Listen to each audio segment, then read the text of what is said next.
विदेश नीति में यहाँ से विदेश के साथ अगर हम यहाँ से करंट के क्वेश्चन देखें जो बन सकते हैं वो है ग्लोबल साउथ। ग्लोबल साउथ की आवाज़ बनकर भारत देश उभरा है जो एशिया, अफ्रीका, लैटिन अमेरिका का यहाँ से समर्थन करते हुए उनकी तरफ से आवाज़ उठा रहा है। ग्लोबल साउथ की आवाज़ बन के उभरा है।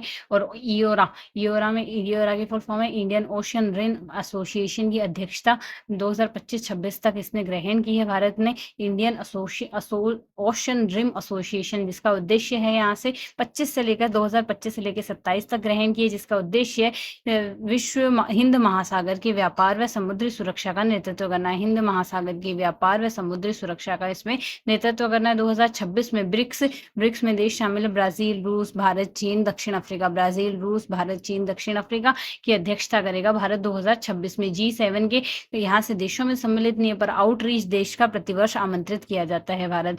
G7 में आउटरीच देश में भारत प्रतिवर्ष आमंत्रित किया जाता है। 51 G7 का जो सम्मेलन 2025 में तो कनाडा में हुआ था जो 51वां था। 2026 का 52वां सम्मेलन 15 से 17 जून फ्रांस में होने वाला है। एवियन लेस बेस में होने वाला है हुआ था जिसके यहाँ से भारत ने एआई रेगुलेशन में भू राजनीतिक तनाव के मुद्दे पर ग्लोबल साउथ की तरफ से पूरा मजबूत पक्ष रखा है। चीन में 1962 में अक्साई चीन पर कब्जा कर लिया था। चीन ने भारत के उस हिस्से पर अक्साई चीन के एलएसी भारत और चीन की जो सीमा है उसका नाम एलएसी है।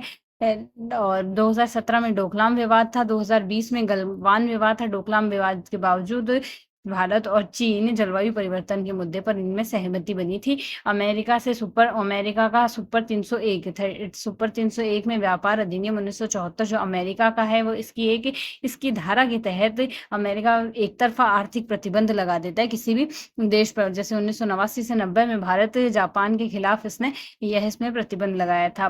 बाकी करंट में इंडो पैसिफिक में क्वाड का प्रमुख साझेदार भारत ही है। अमेरिका के साथ इंडो पैसिफिक में क्वाड का प्रमुख साझेदार भारत है। रूस के साथ 2 अप्रैल 2025 को 14वें संस्करण में ऑपरेशन हिंद नाम से आर्मी, एयरफोर्स और नेवी का यहाँ से ऑपरेशन हिंद नाम से संस्करण हुआ था। 14वां संस्करण था इसमें। और नेपाल के साथ शांति मैत्री संधि 1950 में की थी। धारा 7 के तहत यह था कि खुली सीमा, कोई नो वीजा था तो खुली सीमा नो वीजा के तहत व्यापार कर सकते थे। इसमें वीजा की जरूरत नहीं थी भारत आने के लिए और नहीं है आज भी। 31 दिसंबर 2024 से 13 जनवरी 2025 तक 18वें संस्करण में सूर्य किरण के तहत नेपाल में शालझड़ी में 11वां गोरखा राइफल्स ने भारत में भाग लिया और लंका में युद्धाभ्यास मित्र शक्ति 2025 में 11वां संस्करण 10 से 23 नवंबर 2025 को कर्नाटक के बेलगावी में राजपूत रेजिमेंट ने इसमें भाग लिया। और मालदीव के साथ शिफावारू के तट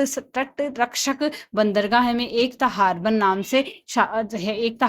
से है और बनाए हैं और तट रक्षक बंदरगाह बनाया है। और सागर का हिस्सा है। सागर की फुल फॉर्म सिक्योरिटी और ग्रोथ फॉर ऑल रीजन का हिस्सा है यहाँ से यह बंदरगाह।